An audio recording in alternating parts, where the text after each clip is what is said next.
Oh, hey, whatever. We're going to stop that and do the intro. We're going to skip the intro. We're going to, Perlo, hopefully he's coming. I assume he's coming. Hopefully he's coming. If he makes it, he makes it. If he doesn't, he doesn't. We have a lot of NHL news to talk because it's been a couple weeks since we've been together. Happy birthday to Tyson Barrie today, but a happier birthday to Sebastian Aho. How about a happier birthday to Mick Jagger, whose birthday is today too? He turns the big 80. Start it up, stop me up, hurry up, you never stop. Oh, who doesn't love Mick Jagger? Highly recommend the movie Free Jack. Mick Jagger's in that movie with Emilio Estevez and Rene Russo. Such a good write that one down. Yeah. Also, we found out aliens are real today, right?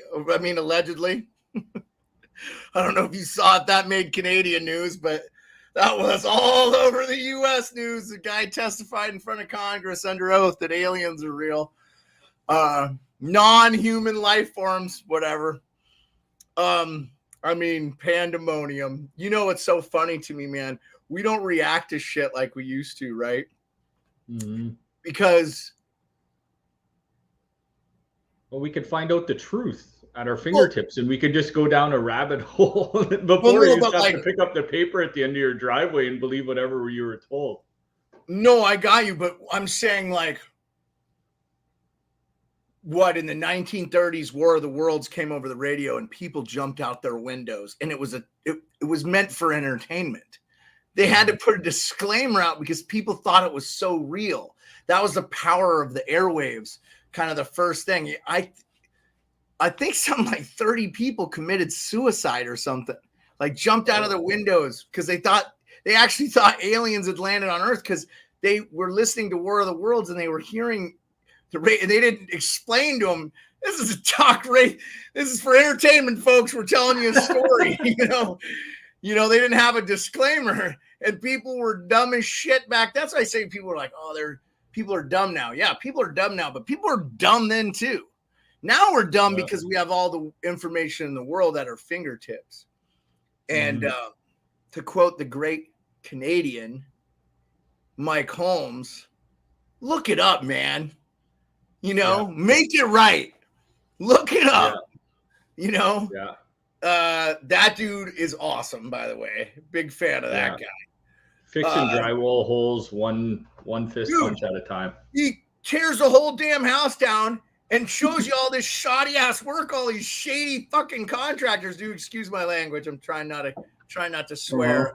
But you know what I'm saying? Like the guy just does the job right in the first place. It's like, oh my God, what a novel concept. If you just did it right in the first place, Mike Holmes isn't visiting your house. Yeah, every contract heard that guy say tear it all down, and the general contractor just loved it, that knew what he was doing. The other ones were like, oh God, hope nobody's watching this show, or the one I'm working on their house right now isn't watching this. Dude, I'll tell you right now, I want to go back and watch all his old stuff again because I learned so much, because Canadian laws are not far off American laws depending on where you live. And honestly, all that shit is there, permits and stuff, is to protect the homeowner. So, anyway, I digress. The big NHL news of the day was, as you said before we started, Rico, happy birthday, Sebastian Aho. He got paid. Was that an overpay? So Aho gets, hey, Lucy, what's up? Hey, Lucy's knows me from the JB show. She's a cheer mom. So she's a saint. So we just know that she's a saint. That is in Texas and some of the states, Rico, like cheerleading, that is like hockey in Canada. Oh yeah. Yeah, sure. I bet. I bet. So $78 million, 8-year, $975. Yeah, a lot of it I saw. There's it's front loaded a little bit too. I think he's making 10 mil in the first couple of years, then 7 and 10 and 8 and 6 and then 5 and 5. I think that's the way it went. But I think a lot of people criticize him in the playoffs. He didn't do a whole lot. That offer sheet thing with Montreal, maybe that played on him a bit. But I was looking at a stat today. Aho, by the age of 26, all-time Canes playoff leader in goals, assists, and points. Leads NHL in shorthanded goals since entering the NHL. 335 goal seasons, best penalty killer on the best kill of the decade, 13th in goals since entering the NHL.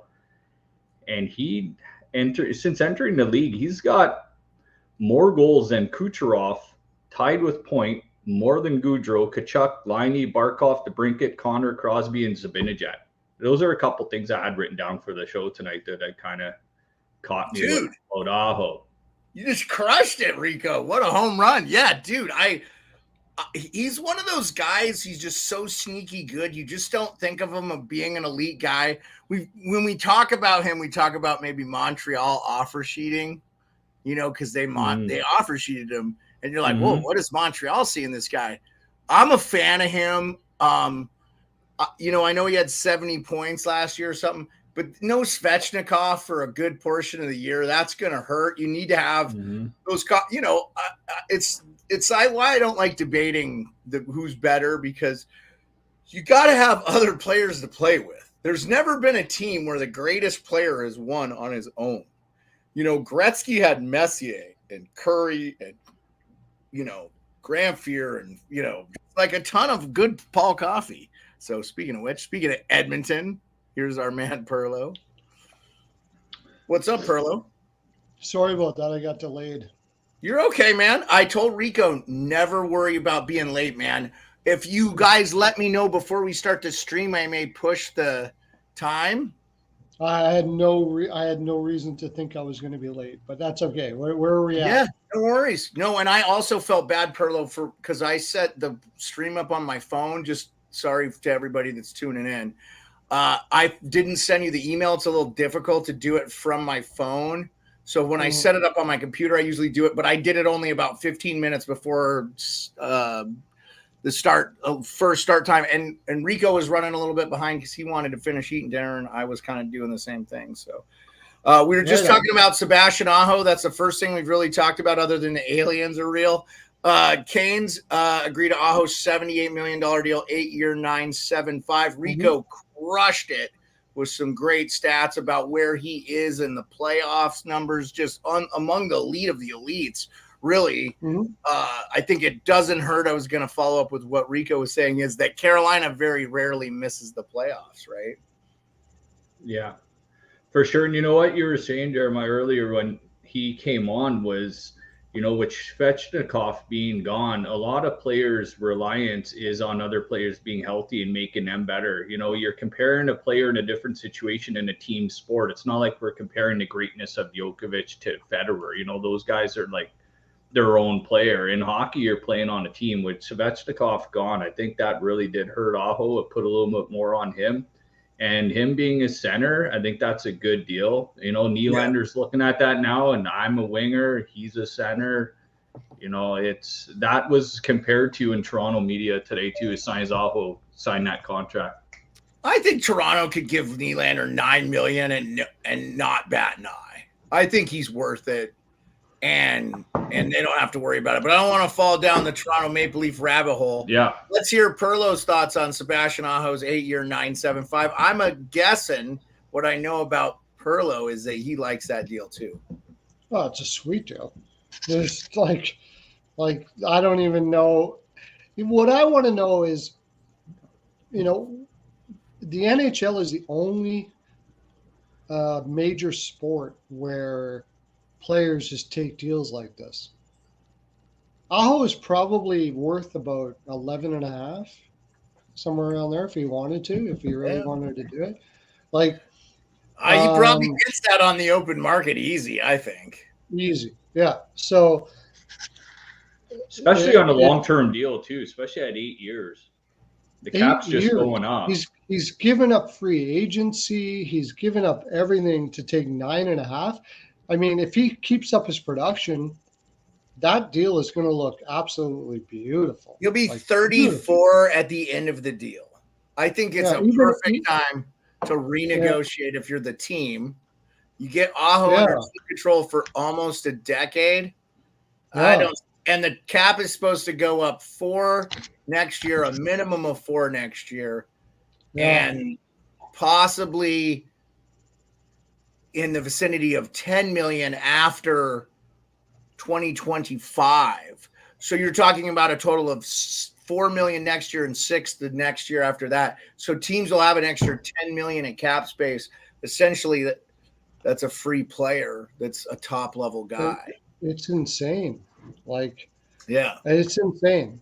They have really good talkers there in these teams to be able to get players to give up $4 million a year, or 3 or 2 or whatever, just to say, okay, we got to win a cup.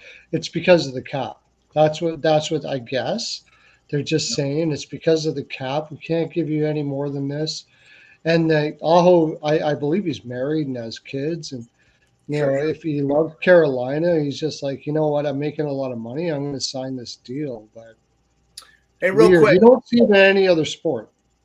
we didn't say it at the beginning of the thing. We kind of did. I don't want to spend a lot of time talking about it, so I'll just address it now. I put the Blackhawks jersey up. Rocky Wirtz, the chairman and primary owner of the Blackhawks, passed away, 70 years old, not very old. A couple days ago. Also, rest in peace, Sinead O'Connor, probably sang the best version of that song, Nothing Compares to You. That's not her song, but she does an amazing version. I'll always just think she's got. Did Sinead die? She died today, 56. Are you Yeah. serious? I Yeah, did not 50. know that. Yeah. Also, Mick Jagger's 80th birthday. So let's leave it on a happy note there.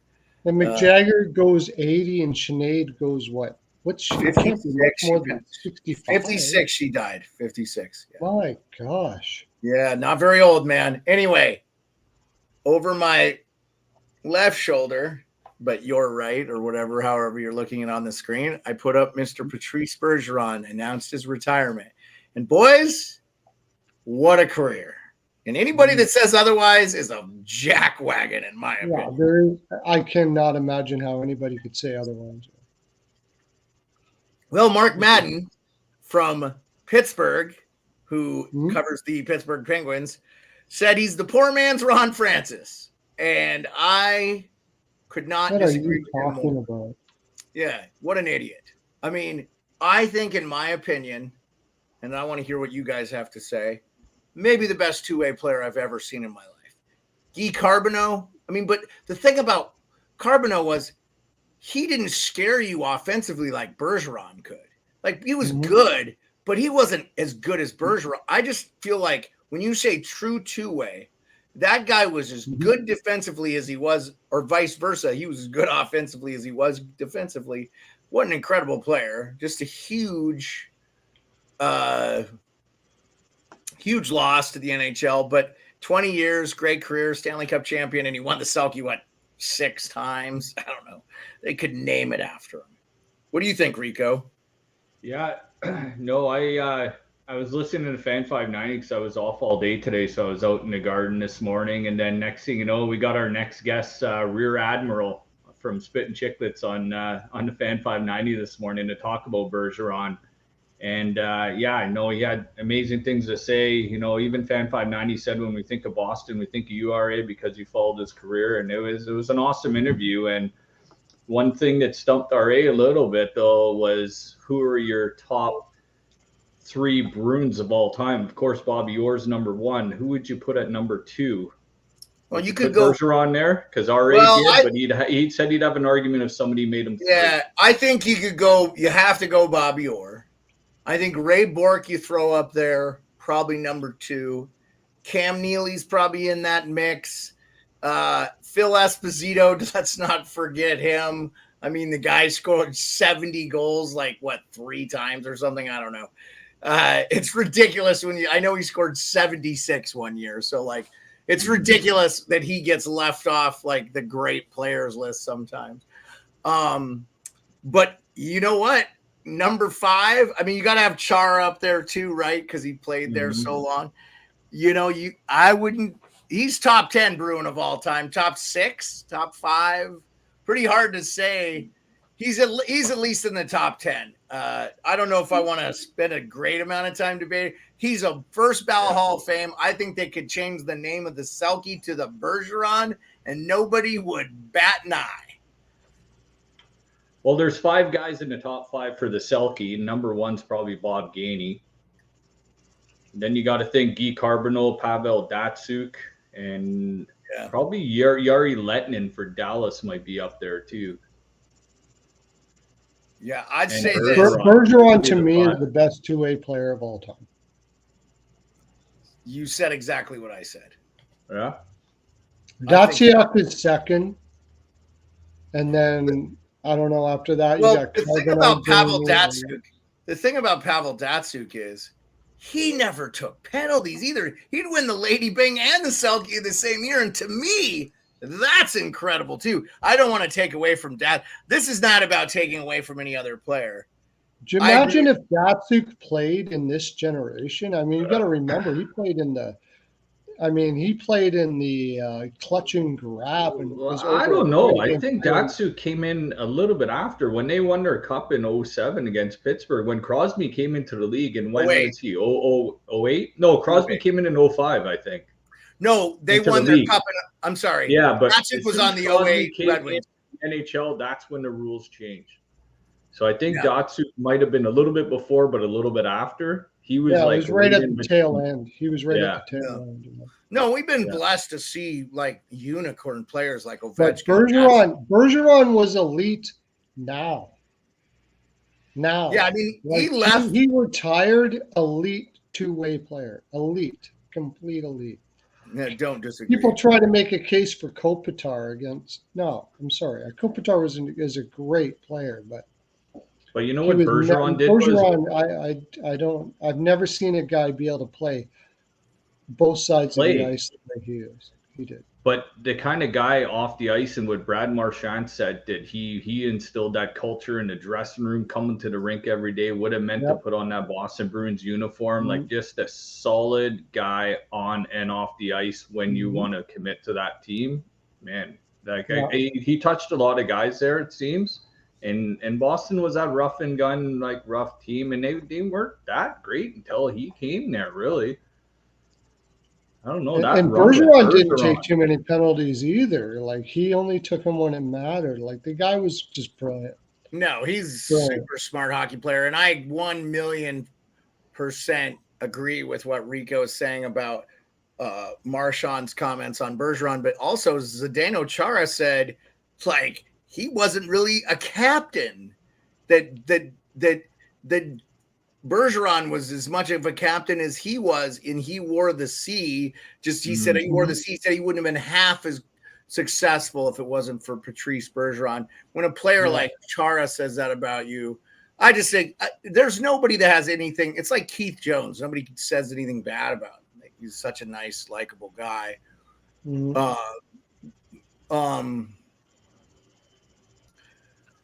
It's just, Bergeron is the guy that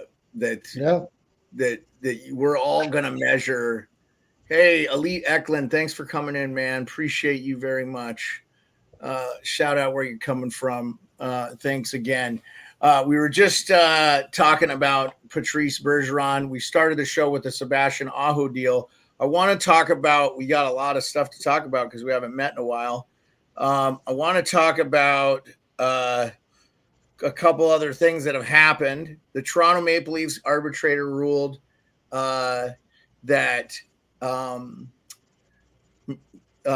Ilya Samsonov was going to make $3.55 this year. I actually thought that was a really good deal for Toronto, to be quite frank, as well. I think he played better than. The other thing I was going to say was I also saw today, Rico, I don't know if you saw that. I'm sure you did if you were listening to the fan. That Matt Murray going on LTIR, that was reported by Elliot Friedman. That's a pretty reliable source in the hockey world. What are your thoughts there, since you're there in Toronto Maple Leaf, man? You know what I just thought of? I don't know if anybody's made this up yet, but the LTIR, has anybody ever called it litter? It's like throwing trash in the garbage. Litter. Is that a good one, or did I just make that up? You can be the first. I don't know. I don't know. Just make up, like, we threw Matt Murray in the litter. in the I know litter there's a little box. bit of Huh? Highland, but somebody's going in the litter. Well, and one thing is, put Matt Murray on the LTIR. They probably convinced him that's the best case scenario if he wants to play hockey this year. If not, they're just going to buy him out and somebody's going to play, and he's going to play somewhere other than Toronto. LTIR, I think, with Matt Murray means that he may still play this year. Somebody might get hurt. You never know. They got to pull him off there. But, I mean, Toronto's, I think, minus 2.1 million at a cap hit in LTIR candidates right now. So I think Matt Murray's sticking around there. Well, we can look it on Cap Friendly. I'll look it up on Cap Friendly. You know, we're always on that. But we could do more. They could do more, but they're going to have Muzzin and Murray. I think that total is like 9 million. But I still think they're going to need 2 million off the cap or something. So 2.1. Yeah, they're going to have to figure it out. But that's a lot better shape than they were like 2 days ago, right? So for sure. I'll look it up if they've officially done it. Our friends at Cap Friendly. Oh, it's our boy Jack Ellison. Hey, Jack, thank you so much. I appreciate you coming on. You can slide away from the name if you want. I get it. I use my personal name when I'm in other people's chats, and I don't use my sports beard thing, but so I totally get it. So Cap Friendly hasn't up to date it, but it's actually not even 2.1, Rico. It's 2.06895. So just a little less than, you round it up on the thing there. So okay, so they do have it up to date that they're going to do that. So the other thing I think is, maybe they don't go into the season with Connor Timmins making 1.1 or something there. They might be able to trade that out or something. I don't know. Just save Matt Murray for the playoffs. Maybe you get yeah. But I think with the Matt Murray situation, it's like, look, dude, this is the way it is, okay? We're going to buy you out. And with your performance and the way things have gone with you, there's probably not anybody that's going to give you much more than $1 million anyways. Right? So let me ask you this real quick, Perlo, since you're talking about the buyout. Doesn't the player get less money if he's bought out? So if he goes on LTIR, he gets every penny he's owed, right? Yeah, exactly. So if he was bought out, he would get a lot less. And then there's probably no team out there that's going to give him much more than $1 million, maybe even like league minimum. So you're giving up like $1.25 million this year. Probably somewhere around there. So if you're not bought out, we'll probably put you in the AHL. And you'll make, not bad, but you'll be in the AHL. But doesn't some of that salary? So how this concussion thing that you've been doing for a while, or whatever you want to say, how bad is it? Go talk to your doctor, and come back to us. And when you're a kind of have the kind of got money like Murray, it's pretty easy to convince your doctor that you need a little more time. Yeah, that's fair. So, I mean, instead of giving up the whatever amount of money and playing in the AHL, you go on the IR, a long-term injury reserve. You see what happens with the goaltending that they have. And then, you keep in shape and everything, and you try to come back a little later and probably make about the same amount of money. Now, I know if you were to ask the Toronto Maple Leafs or anybody out there, that's not the way the conversation went. But I would be highly surprised if that's not exactly how the conversation went. It's pretty easy to, I mean, I'm just a dude. If I wanted to, I could go to a doctor and probably find something wrong with me to make it so I have to get compensation or whatever. You got to remember, doctors get paid for compensation. So,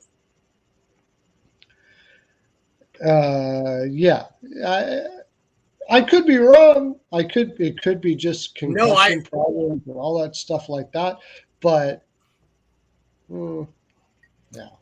Yeah, no, I wasn't disagreeing with you on anything. I know for a buyout does not help Toronto. like they lose cap space if they bought him out. A little And bit. then it would be extended into a couple of years. So a buyout's the worst thing No, for the Maple Leafs. I think he's a free agent at the end of this year. Yeah, but if it doesn't matter, if you Oh, buy it'll be out sort a of year, it extended, goes it goes 2 years. So no, that's not a good thing. I think if you're a team, you want to avoid buyouts. That's why if a guy gets bought out, D'Angelo, we talked about that last time we met. And he did sign with Carolina. Did you guys see that? That's another thing that happened. 1.6, Yeah, really cheaper than he would have probably been getting paid. He's going to get all his buyout money from from Philly the next couple of years, so he doesn't have to make a ton. It's another year deal for him, but he already knows he can fit in that locker room. I don't know, man. I like the move for Carolina. It's a low risk deal. And okay, so there's a couple of looming free agents out there still that obviously Patrick Kane's not going to sign till after he recovers from his hip resurfacing surgery. So he's not going to sign anywhere. We won't be talking about him till I think March, if he even comes back this year at all. Because I think even Backstrom, when he came back from that, he didn't look right at all the whole year. And so I think I want to see an off season with him, and we'll see how he looks this year, but he's definitely not even the top line or top 2 line guy now, the way he looks. Mm-hmm. So Perlo, you've made it abundantly clear how bad you and analytics, not just you. I don't want to put it all on you.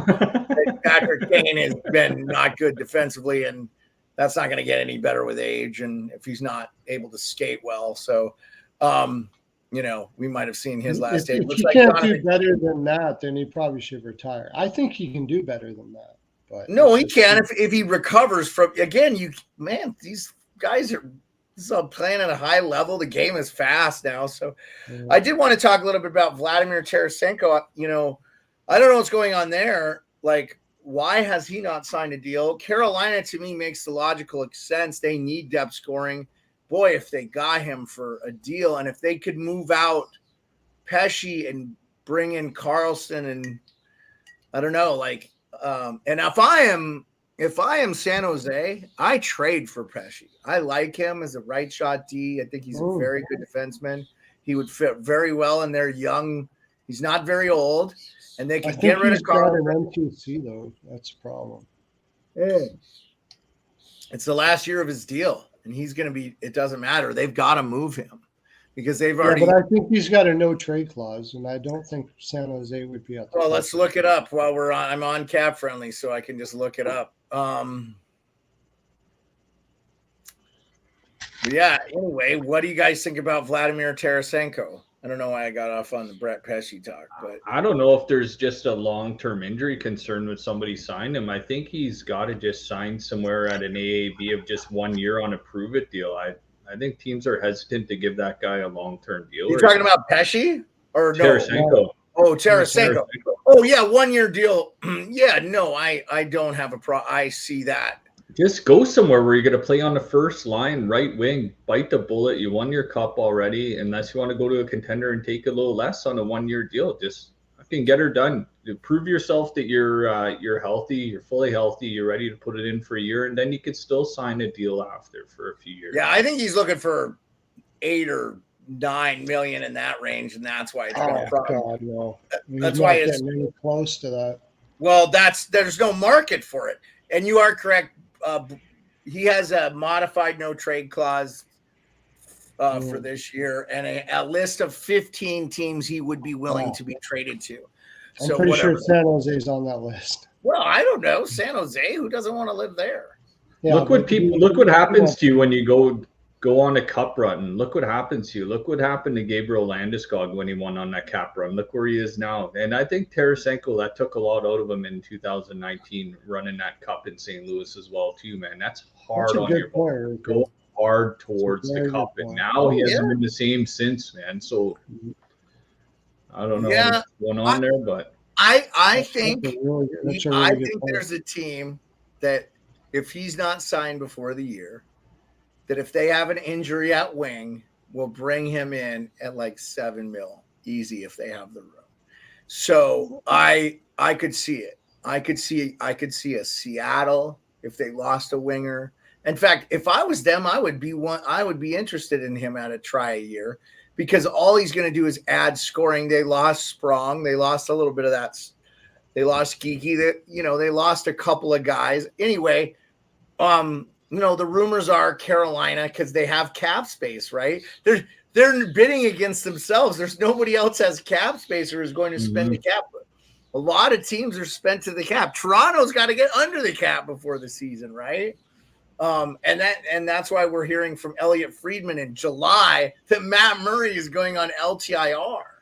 So Leafs Nation doesn't panic, So the longer this drags out, the worse it is for Tarasenko, man. Because everybody else is getting their money and not him. Oh yeah, he's missed his window. If he signs before the season, I think he's grossly going to be underpaid, like 3.5, because just nobody has any room. Nobody has any room to bring him in. So, I wouldn't mind if my Caps took a flyer, but they don't have room for him either. So, they just don't have room. You got to have room. But you just said it right. You're really just taking a flyer. He had a very poor year last year. I thought he looked decent with the Rangers. I don't think he was good at all for the Blues, but yeah, I got you. He had a very poor year. He can only play one way, the way you want it. He's very poor defensively. He's average offensively. Now he's the kind of guy that he has to sit out in the weeds and hope he scores now, and everybody knows it. He doesn't drive a line anymore, and he thinks he can, but he can't. And he's a big boy too. He's not a small little player. No, Tarasenko's got some size. Yeah, no. That injury really did him in. It really did him in. Okay, you're right. That was a really good point, Rico, because he hasn't been the same ever since that run. So the last thing I wanted to talk about, and then we can just BS about anything under the sun, was and I want you guys, if there's other topics you want to talk about, because Rico, I know you came prepared tonight. So Edmonton has 2 RFAs they have not signed yet. And in my opinion, they're fairly significant. Ryan McLeod, 23, center, played very well for them. And Evan Bouchard. And I'm kind of surprised, Arizona didn't offer sheet Bouchard. Because they need D badly, and they could do where the compensation is like a 3rd round pick, and Edmonton couldn't match because they got like $5 billion in cap space right now, so they're gonna have to. They would match anything you did, and then figure it out after what they're going to. So let's say if Arizona offers Evan Bouchard 4 at 4, which I think is fair. And he should get minimum that. And I think they could offer him 5.5, and that's what I would offer him. And that's $30 million. I wouldn't sign it if I were him. Well, but Edmonton can't give you that. Yeah, but I wouldn't sign it if I were him. I wouldn't sign it. Well, no, but I'm saying, okay, I got you, but Arizona was not terrible. And I just heard today from Elliot Friedman, they expect Logan Cooley is going to sign his ELC. So that's big news too. So I will just tell you, I think Edmonton's in trouble, man, with a big T. Because after next season, 2025, 2024-2025 season, Mr. I make $8.5 million Leon Draisaitl is up for now. Of course, the cap's going to go up too, right? So that's going to help Edmonton out too. But your team is in a little bit of a bind right now. They could lose. They got to figure out how to keep Ryan McLeod and Bouchard for under $5.26 million. That's what they have left in cap space. They better keep Bouchard, man. Bouchard's the guy I think they have to keep over McLeod, in my opinion. But they need McLeod too. Yeah. Yeah. You got to remember next year, Fogel comes off the books. Perlo, we're talking about right now. They got to figure it out right now. I guess they could trade Fogel, but we're talking about right now, where they're at right now. I get next season. I'm talking about right now. You're in Edmonton, man. You are a correspondent for there. You got to say. Yeah, I mean, well, whatever you give Bouchard, you're gonna have to give way more than $5 million for me to give up Bouchard. I'll trade Kulak. There's lots of things you can do to get somewhere near the cap and then work it out from there. You're gonna have to give up way more than $5 million. They have $5 million cap space right now. 526, but they have two guys to sign that are both going to come in way over that. You trade McLeod, which sucks. I really don't like that, but you could give Bouchard the remainder of your cap space. I see that. That's what I think he's going to get is 5.5. So even if you give him 5.5, you're going to have to trade more than just McLeod. So no, you can find a way to do it. You can. Bouchard's an RFA already. Bouchard's been around a while, man. They were playing him bottom six pair for a long time. I've been hearing my boy Ryan Tubick from Edmonton talk about Bouchard for years. He's been like, man, we need him up. He's been a believer in him. I know they sent him back down to London even then and right back to the NHL. I think he played quick. Perlo, something's going on with your camera. Yeah, I'm moving it because I'm looking at some stuff and it's blocking it. Okay. I mean, it doesn't really matter because you look good now. If you don't move, your camera is pristine. We got to figure out how we're getting. I got a new camera. Okay. Let's see. Evan Bouchard, what's he looking like? He's 23. He's pure offensive guy. He's kind of like Nurse, but better than Nurse. But he's only 23, so he's got That's the contract you'd like to trade. That or Jack Campbell, right? Like if you could get rid of Nurse. Yeah, there's no way you're getting rid of Nurse. I mean, who knows? I keep hearing Brett Pesce to Edmonton's interested in Brett Pesce, but I just don't know how they fit him in. They're going to have to give up prospects and trade a roster player of note to fit him in for 1 year. And if you do, I tell you, if they're able to keep McLeod and Bouchard and somehow get Brett Pesce and, I don't know, trade Cody Ceci or Kulak, like you said, another one that you could trade. Yeah. I mean, they'll find a way to make the cap space. The fact that Cody Ceci's actually played well for Edmonton, so I don't want to talk smack about him. But you would like to see maybe not that $5 million cap hit with Jack Campbell for 4 more seasons on there too. So. That's the one that hurts the most. Yeah. But you know what? He played well in the playoffs for them in the times he came in, and they should have probably he should have probably got the net when they were up for elimination in Game 6. I thought Skinner did not play well, and really thought he didn't help Edmonton at all.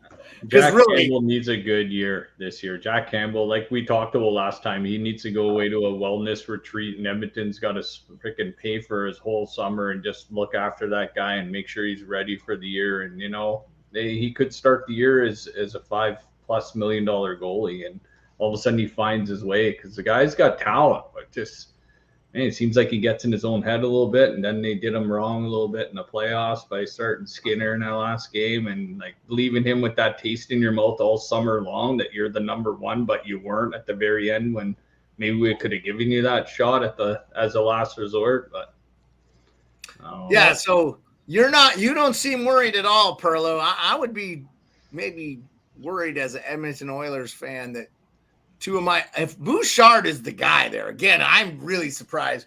These GMs are too nice to each other. The Bill Armstrong should have offered. You could give that kid $7 million, 7x7. I'm signing, and then I'll do whatever I have to do after that. but there's no. Yeah, way but you're not going to match 7x7 with Bouchard. Yeah. No. I don't know, man. Bouchard made that power play. That shot when he got crawled better. in and took. Oh, dude, the guy at the right shot D on the off wing with. I can go. Like I can go over 10 million in the off season. I can trade CC. I can do something with Fogel. You're not going to go. You're going to have to do better than that. You're going to have to do better than that. Bouchard and Ekholm are those type of defensemen. Not only that, if I'm him, start playing 7 half for the game, 7, man. I'm not signing that if I'm him. If I'm him, he's got to sign. Why would you sign 7 for 7? You're throwing money out the window. Ooh, I don't think he's throwing There's money. no way I'm $49 million signing for a guy who on most teams is a second pair defenseman. I mean, he's very good offensively. He's only 23. He's going to try to be a first pair. 7 years from now, that contract's going to look sweet for whoever signs him. Oh, yeah. There's I agree. Way. That's what There's you're seeing. no A lot of Buffalo guys are signing low deals. It doesn't matter. I'm not signing that. Well, I'm Bouchard. so I think then he does 1 year and then he's a UFA. What do you do if you're I Edmonton? think he gets. I think he gets a 3-year 7.5, somewhere around 7.77. 3 years, 7.5 a year. Yeah, that's what I think. Yeah. So they got some massive amount of monies to shed then. There's lots of people that want Kulak out there. There's lots of people that want Fogel out there. Really? Yeah, sure. Give up Fogel, give up Kulak for nothing. You're gonna have to give picks away. Yeah, now they got Ekholm that could play half a game, and I think Bouchard gets a little bigger, a little stronger. He's one of those guys that might turn into a guy that plays 25, 28 a night too, and then your third pairing becomes a little less, a little less of a focus. So. And as the cap goes up, you can add some third pairing guys.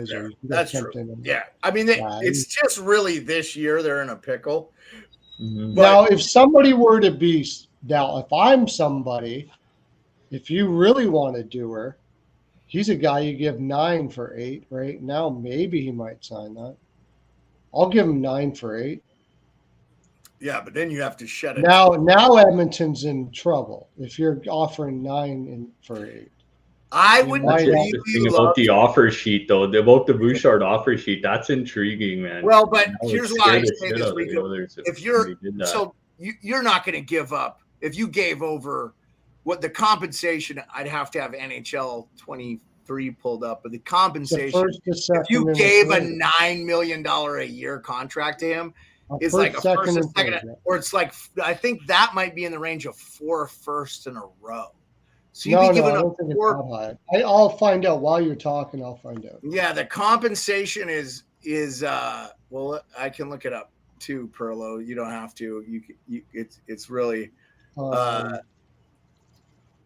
sheet compensation. Yeah. Anyway, it changes every year. It looks like too. Yeah, it changes a bit. Yeah. Yeah. So if you gave up. I have it here. If you gave up 8, so it would be 2 firsts, a second, and a third round pick in the current draft, in the upcoming draft. So if you gave them 9.5, anywhere from 8.58, so 8.5 million basically, to 10.7 million. And if you gave them over 10.7, so like if you offered them 10.8, like if somebody offer sheeted Nylander next season. Well, he's not going to be an RFA. He's going to be a UFA, so that's stupid. Bad example. But 4 first-round picks is the top. So if you give up basically if you went that high, but 9 million would probably do it. Who would you give up 4 first-round picks in the NHL today for? Bedard, for 10 and I wouldn't give up that much. No. Who would you? No, like if you could add any player to your team. Who would you do that? Yes. Okay. And depending on the team you have. Yeah, it's a hypothetical. Who would you give? Who would this you is not give Evan Bouchard. This is everybody in the NHL. You can give up 4 first-round picks. I don't think there's a player I'd do it for. It depends on what. It depends on your team and how good you think you're going to be. Yeah, if you're Colorado and you could give up 4 first-round picks to add That's Yeah. a good. That's a good one. Okay, let's do that. Who would I give up for first?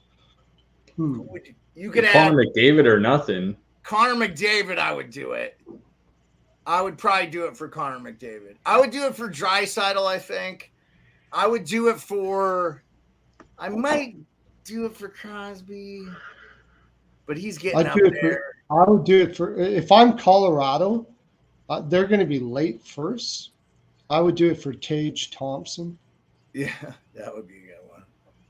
Yeah, that would be nice. Yeah. Imagine Tage Thompson and well, I think Buffalo's going to make the playoffs. Let's talk about this real quick. Now that we know that Patrice Bergeron, shout out Patrice Bergeron, is retiring, is the Boston Bruins a playoff team?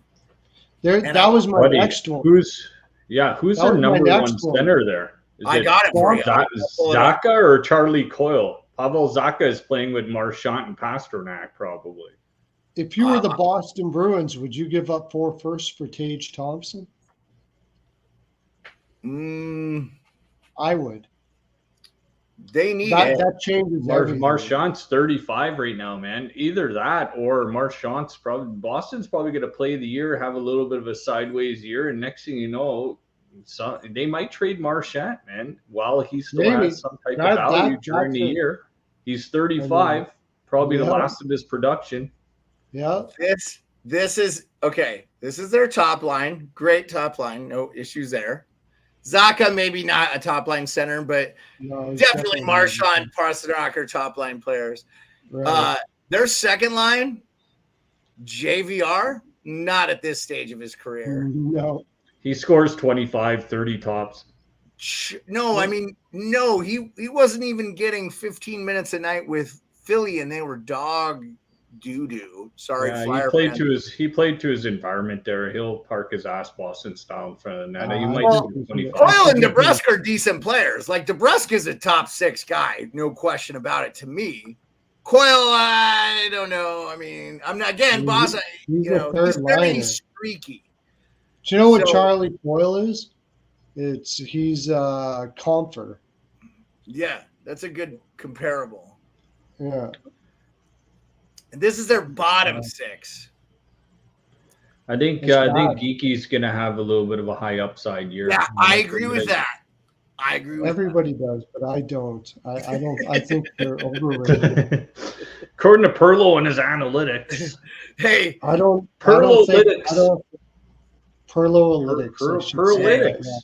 I think Geeky has shown you exactly what he is. What he's shown you so far. I say they trade Marchand right before the trade deadline because they're not making the playoffs. Marchand goes to a contender. That is like a really Colorado or somewhere like that and wins. What about? It's like that's a really good take. You know where Marchand's needed more than any team ever in the NHL's ever needed a player? The Toronto Maple Leafs. He would be such a perfect fit on that team. There's no way they're Marchand, Bertuzzi. I agree with you for sure. I agree with you too. I would love to see him in Maple Leafs blue and white. There's no way. That's Boston's rebuild right there, trading Marchand at the trade deadline and rebuilding their team on the fly. Landeskog is probably out for his career. Yeah. If he's going anywhere, Colorado. Man. Colorado's going to make a move. That I was kind of again, Colorado would be a team that I think Tarasenko. If they got him for like 4 or 5 million, why wouldn't you want him as a second line or third line right wing?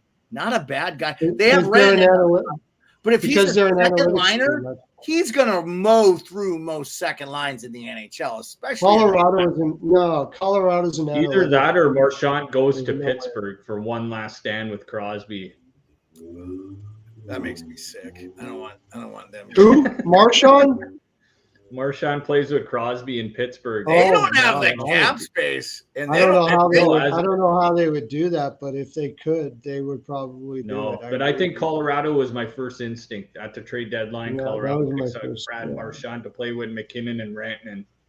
Oh my God, what a line that would be! That would be insane.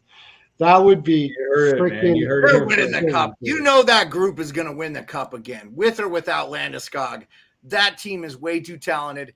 They ran into a deep team when they had a lot of injury problems the whole year and never got any consistency. And the thing about the Seattle Kraken is they're just really deep. They're not overwhelming you with talent, but 1 through 4, they're probably one of the deeper teams in the NHL as far as skill. Nichushkin had his problems too, and Landeskog, and like, man, there was some big issues in Colorado. No. I mean, if Nichushkin and Landeskog play, I don't think Seattle wins that series. I think Seattle Kraken fans would tell you the same thing. But it is. Honestly, this is going to sound weird. But if you're looking at a guy, how many years does Marchand have on his contract now? Probably. Is he up for I'll look now. He's got a couple years. His contract is not high either. It's beautiful, right? Yeah, hell yeah. Oh no, he's got a lot of years left. His contract goes to 2029, 2030. So he is 6'5". They are not trading him. He's making. Oh no, I'm sorry. That's Hampus Lindholm. I messed up there. Sorry, Marchand has 2 years left. 6'1", 2'5". Sorry, my bad. Marchand's 2 years left. The team that would be first in line, I believe, to get him would be Carolina. I knew you were going to say that. Yeah, well, they're another team that has cap space. That's it. Yeah. They have Marchand. They're an analytics team. Marchand is brilliant.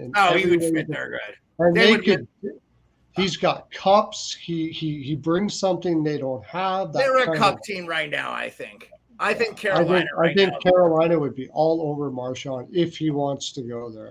I think with or without Brad Marchand, Carolina is going to compete for a cup next year. And Carolina's got Dmitry Orlov now. Don't forget that. They got Orlov there. And they're talking about adding Carlson. I don't think that. I think people are making stuff up there. I don't think they're doing that. Well, the only 2 teams, this is being reported by Carlson might be making it up because he wants out of San Jose. Well, no, I've seen guys I've seen from legit Elliot Friedman, Frank Saravelli. The teams that are interested, that are in on Carlson, are the Pittsburgh Penguins and the Carolina Hurricanes. I personally think Carolina is just trying to make sure Pittsburgh pays top to get it. Pittsburgh has negative. They don't really want Carlson, but they're going to make sure that Pittsburgh gives up a boatload to get him. Yeah, that's what I think. I think Pittsburgh's getting them. By the way, I do. Jeff Petrie makes more than Chris Letang on the Pittsburgh Penguins. That's ridiculous. Oh God. I mean, Chris Letang does make $6.1 million for 5 more years. So that contract's not going to age well because he's 36. And that trade alone should make sure that Hextall never is a general manager in the league ever again. What? The Petrie trade for who did he trade? And giving up what's his John name? Marino? John Marino to get him. Yeah. That was pathetic. Well, no. John Marino went to New Jersey for Ty New Jersey. Smith. Yeah, but they had to get rid of Marino to get Petrie. I mean, right, but Ty Smith is going to be a good defenseman, I think. Maybe. I don't know. He's 23, but like he said, we give up on these kids sometimes too young, I think. He's still got a lot of runway. Don't get me wrong, no doubt about that. And Marino is going to be good for New Jersey for a while too. I think New Jersey's going to be in the mix too, man. They just need to figure. Well, they got Tyler Toffoli now. Yeah, that was a sneaky good trade too. He had 35 goals last year. Like throwing that into that, and then they re-signed Meyer and Jesper Bratt like nothing. Like it wasn't even a problem. Tom Fitzgerald, dude, they've done really good.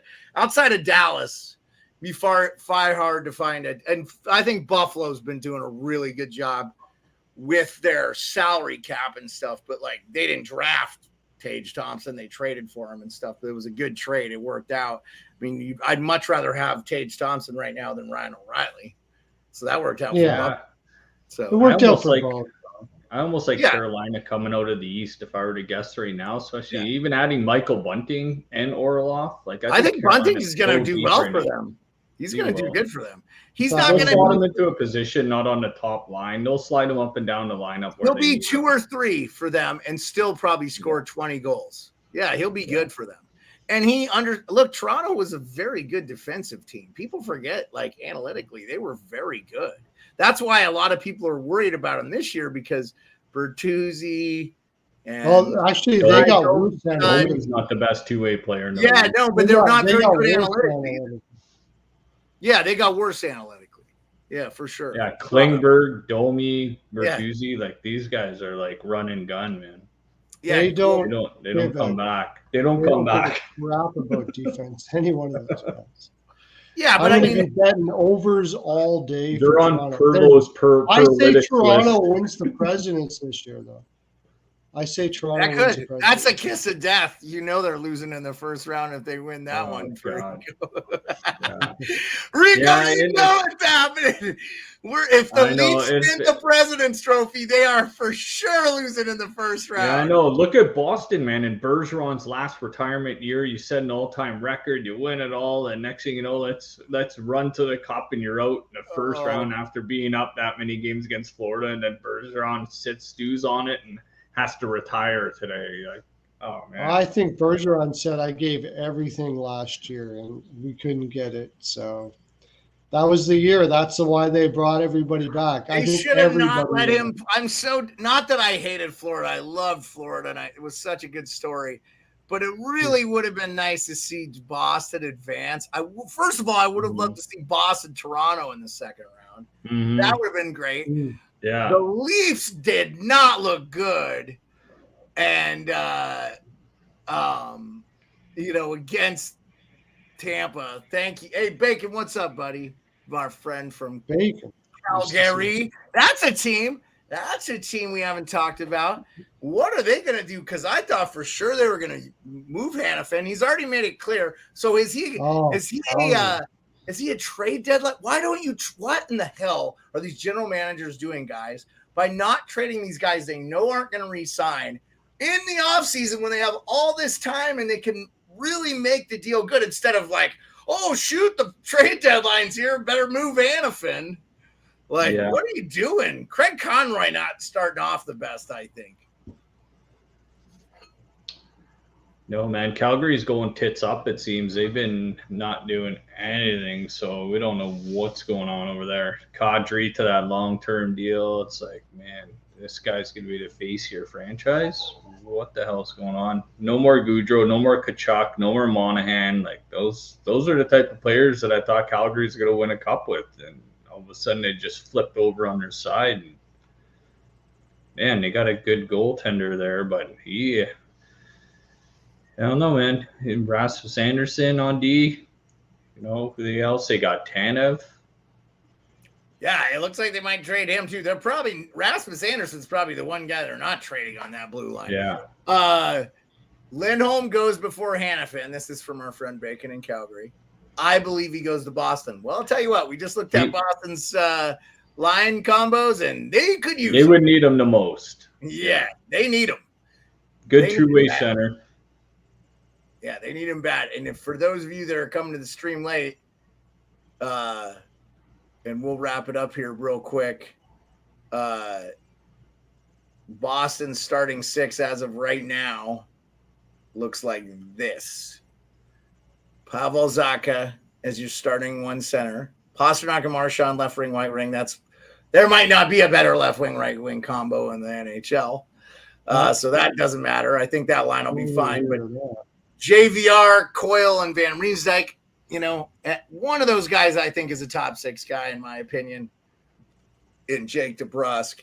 And then their bottom 6, has a lot of questions. So it's going to be, and as our friend Bacon said, he thinks Lindholm goes.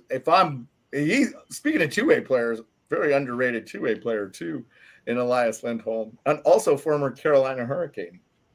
I wonder, they don't really need him though, do they? I don't know though. They could kind of use him. Could they not? Do you see Carolina? Because like Aho number 1, Lindholm number 2. You play Jordan Stahl's getting up there. I mean, I know he signed a 4-year deal, but like It was not expensive. He's gonna be a third or fourth line guy the rest of his career. In my opinion, Jordan Staal, a great defensive guy, still going to be your top PK guy maybe on that team. Maybe if you get Lindholm, maybe he's your second guy, which to me, Lindholm in Carolina makes a ton of sense. If I'm Carolina, that's the forward I want to add, right? Instead of Vladimir Tarasenko. But again, what do you give up for it? I think Calgary is really hoping and praying right now that with the new coach, I don't think anybody's getting traded before the season. I think they're hoping and praying that the new coach comes in and they get some great chemistry going and everybody is going well and they're heading towards a playoff spot and they're just, whoever still wants to go at the deadline, then we'll get somebody then.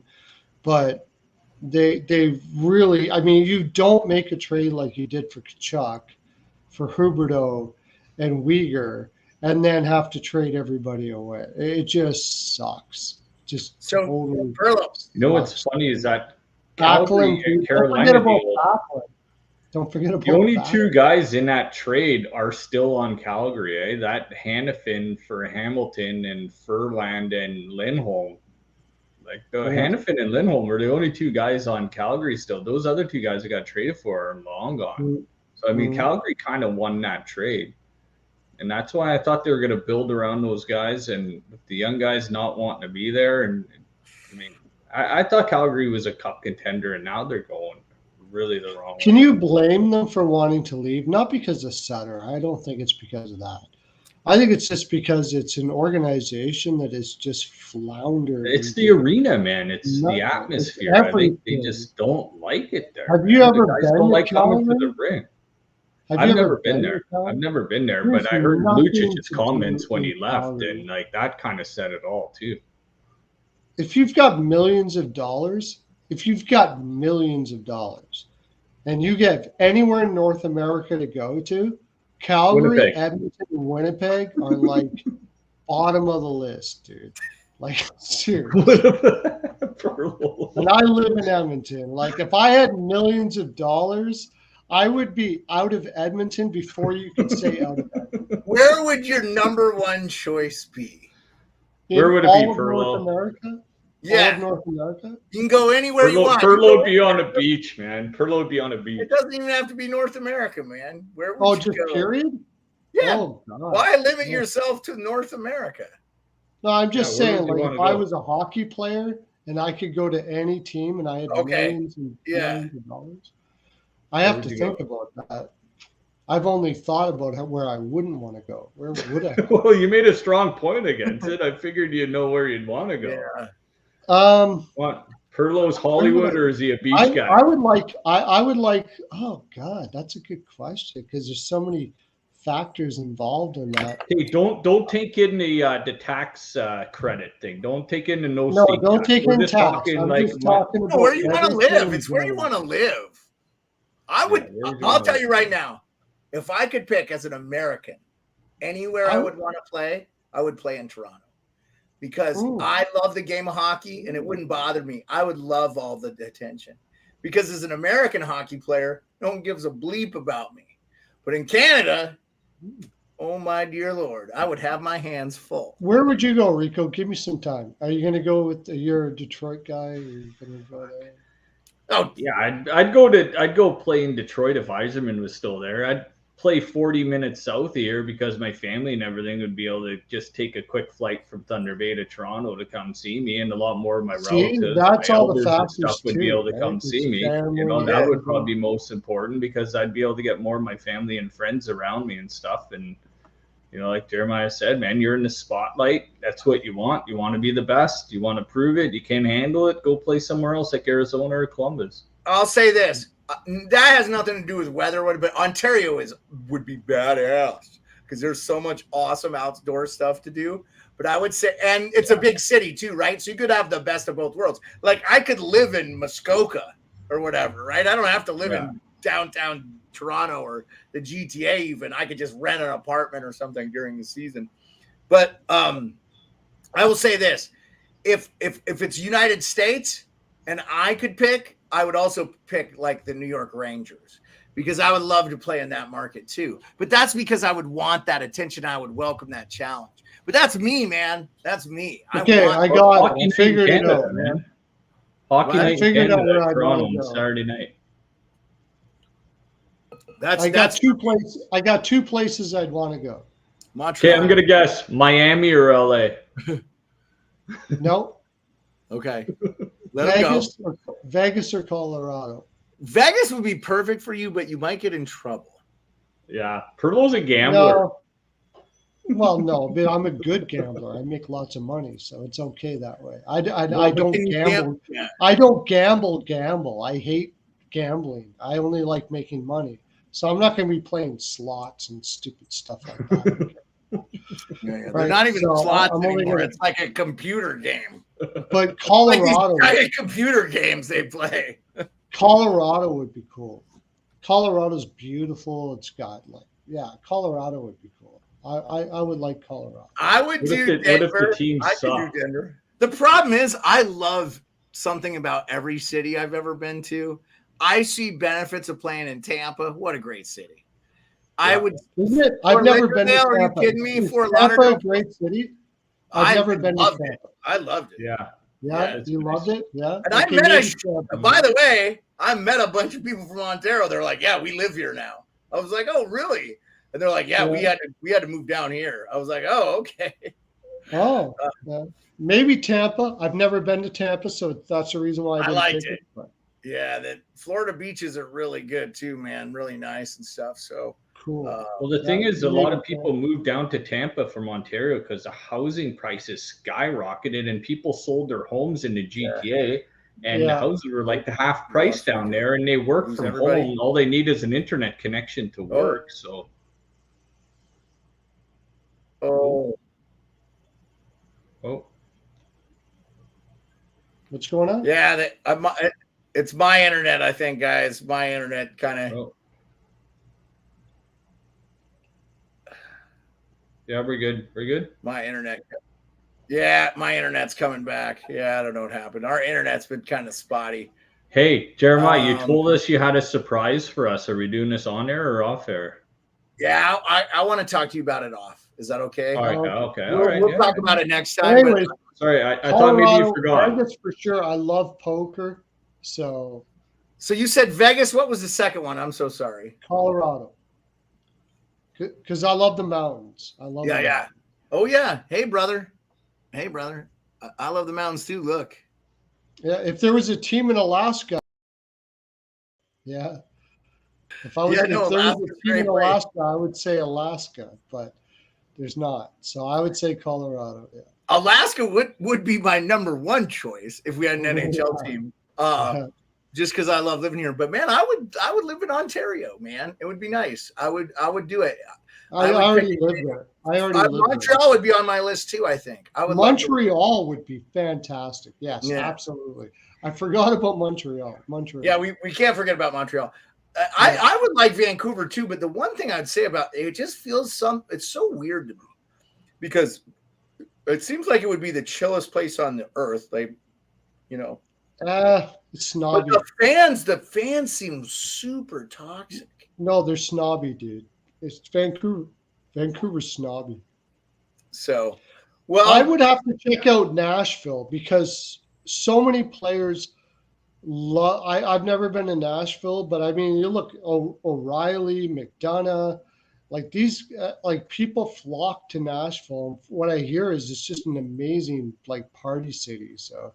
You say that, Perlo? It's funny in the US, I saw a draft. Oh, sorry, go ahead, Jared. Oh, I was just going to say real quick in reference to Nashville, Rico, before you go and talk about the draft, which was in Nashville. Nashville is the #1 destination in the United States for bachelorette parties. Yeah. Oh, wow, there you go. Sounds terrible if you're a single guy. God awful. Yeah. Couldn't live there. Oh, yeah. Big time. Okay, what's the least... Nashville's social media channel, they went behind the scenes. I was watching it about when they drafted their player, and he did the old hug behind the scenes with the owner and stuff like that. And then I guess the Nashville PR girl asked him a question, you know, what's your favorite part about Nashville? Do you like country? And he said, yeah, my favorite artist is Luke Combs. And then the owner there, he's like, oh, we could probably make it happen that you can meet him. He's like, no way. And it was like a dream come true and all this stuff. It's like, yeah, Nashville would be a pretty rocking place to go. Yeah. Sure. Yeah. I've heard a lot of good things about Nashville. Okay, what's the least likely? What's the least? What team would you least like to play for? By the way, Washington would have been up there too. I wanted to. Oh yeah, I mean, dude, Washington would have been up. DC's a Washington's a great town, great city, from what I can understand. Yeah, so it is good. I have been, and it is good. And most of the players, you're right on like the Bull River, and you're right by the Confederate stuff with the Civil Wars not far around there, and you know you got the Virginia Hills and stuff. Like, you know, yeah, Washington's a great area. Sorry, guys. Sorry. You can live in. So the crazy thing about DC is you can live in the district, which is expensive. The district itself. You can live in Virginia, which most of the players do, but you can also live in Maryland. So you know, there's like, because it's all very close. Well, Washington played in Landover, Maryland. That's where the Washington Capitals played. No, they play in downtown DC now. I know the old place that was in Landover, Maryland. That's why no one ever went to the games. Yeah. Yeah, they play downtown and they do really well. It's so funny to me because football, they're moving away from the cities because you only play 8 games a year or whatever at home, or 9 now because it's 8 or 9 depending on, because they play a 17-game schedule now. We'll see 18, I'm sure, so every team can get 9 home games because it's all about money. But hockey is different. You want those, and that's what happened with the Coyotes. If they played in downtown Phoenix, they draw 11, 12,000 easy. And especially if they're good, they'll sell out because they like, I go to like Diamondback games and they'll be playing the Dodgers and there'll be 9,000 Dodger fans there. And then, then the rest are, the Diamondbacks are good this year. So when they're playing good, they're like selling out. So like they're in the top of the division there in the West. So it's one of those things where if you have more games, it just seems to be beneficial for downtown for whatever reason, or an area where there's a lot to do. And that's what really hurt Arizona. But I for me, I guess maybe Winnipeg would be kind of tough just because it's cold in the winter, really cold. Edmonton would probably be up there because it's pretty cold. Yeah, no, you don't want to live there. You don't want to be there.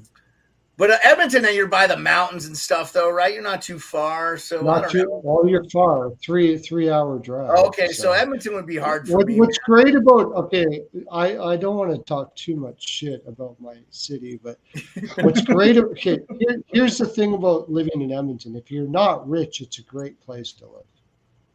It's a great place to live if you're not rich, because you have no crime. You've got parks all over the place. Yeah. It's very peaceful. The people are wonderful, all of that. But if you're rich and you want to do shit, you're not going to Edmonton. There's sense. Nothing to do. That's all I'm saying.